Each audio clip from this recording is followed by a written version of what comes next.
Bienvenue dans les tribulations de Ginette et Lucette.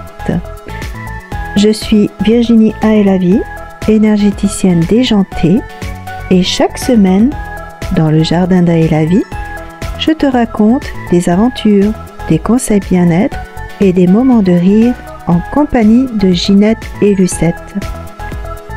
Ensemble, nous allons apprendre à aimer notre corps, célébrer notre féminité et trouver la sérénité dans la joie et la bonne humeur. Prépare-toi à un voyage plein de surprises. Bonjour à toutes et à tous et bienvenue dans ce nouvel épisode. Je suis ravie de t'accueillir dans le salon de thé du jardin d'Aelavi, un lieu magique qui invite à la sérénité et où tout est possible. C'est ici que nos deux amies, Ginette et Lucette, se retrouvent chaque semaine pour discuter autour d'un thé. Dans cet épisode, j'ai décidé de te présenter un peu plus mes deux complices. On part donc à la rencontre de leur histoire et de leur relation avec leur corps et leur féminité. Commençons par Ginette. Je suis sûre que tu vas te trouver des points communs avec elle. Écoutons nos deux amies. Ginette, quand vas-tu sortir de ta réserve et oser aller vers les autres? Tu as peur de quoi? Tu es une vraie éponge à émotions. Tu es trop sensible, ma chérie. Tu es belle, intelligente, et je ne comprends pas pourquoi tu doutes autant de toi, ma Ginette. En plus, tu t'es encore fait avoir.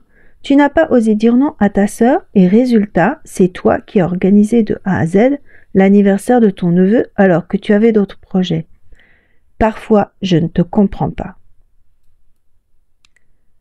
J'aimerais tellement être comme toi, Lucette, confiante, positive, à l'aise avec mon corps et ma féminité. Tu oses faire tout ce dont tu as envie sans te soucier du regard des autres. Tu es toujours là pour moi, même si parfois tu râles un peu pour me bousculer. J'aimerais savoir dire non comme toi et penser à moi avant les autres. J'ai décidé de changer tout ça, et si j'y arrive avec ton aide, on partira ensemble dans la destination de mes rêves, la Laponie, pour voir les aurores boréales. Tu sais, Ginette, je n'ai pas toujours été aussi confiante et positive. J'ai eu la chance de grandir dans une famille qui valorisait l'amour de soi. Mes parents et proches m'ont toujours encouragée à être moi-même et à accepter ma féminité sans réserve. Ma mère m'a toujours dit « Tu es magnifique telle que tu es et n'oublie jamais de te chérir ». J'ai été entourée de femmes fortes et indépendantes qui m'ont montré l'importance de m'accepter et de me respecter. Ma grand-mère Jeanne disait toujours « La vraie beauté vient de l'intérieur, ma chérie ». Mais tu sais, j'ai traversé des épreuves qui m'ont poussée à changer et à chercher des moyens de me reconstruire.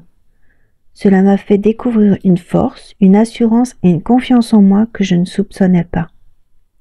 J'ai énormément lu, voyagé, et surtout, j'ai rencontré mon énergéticienne déjantée, Virginie Aelavi, après mon divorce avec Charles-Henri. J'étais totalement déstabilisée et j'ai tellement douté de moi après cette séparation douloureuse. Heureusement que ce crapaud de Charles-Henri n'est plus dans ma vie. Ce moment de crise a été un des tournants avec mon burn-out en tant qu'infirmière qui m'a laissée épuisée et déçue de ne plus être en phase avec mes valeurs. Ma rencontre avec cette fée déjantée a été décisive pour moi et j'aimerais t'aider à ton tour. Un des mantras que m'a donné Virginie Aelavi et qui est tellement riche de sens, c'est « Le plus grand cadeau que tu puisses te faire est de t'aimer tel que tu es. » Et puis promis Ginette, on ira en Laponie à dos d'élan s'il le faut, mais tu vas y arriver.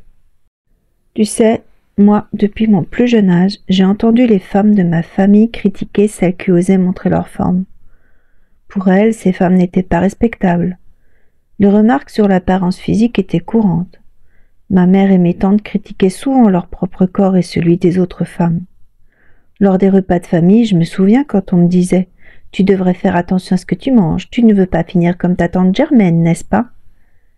Ma grand-mère Marcelle disait souvent « Une femme respectable doit être discrète et élégante, pas extravagante avec des formes trop généreuses. » Ou regarde cette femme, elle s'affiche comme ça avec des vêtements qui montrent ses formes. Ce n'est pas très décent, n'est-ce pas? À la puberté, cela est devenu difficile pour moi, car j'étais en surpoids et mes camarades m'appelaient Ginette la dodue. Ces mots ont laissé des cicatrices profondes. Je préférais rester discrète, m'habiller avec les vêtements les plus larges possibles pour disparaître. Les cours de sport étaient une épreuve pour moi quand je voyais mes camarades si belles et minces. Et puis regarde encore aujourd'hui, dans les magazines, à la télévision, au cinéma, sur les réseaux sociaux, on ne jure que par la minceur. Même si c'est retouché et parfois tellement ridicule et irréel, ça nous donne l'impression de ne pas être à la hauteur.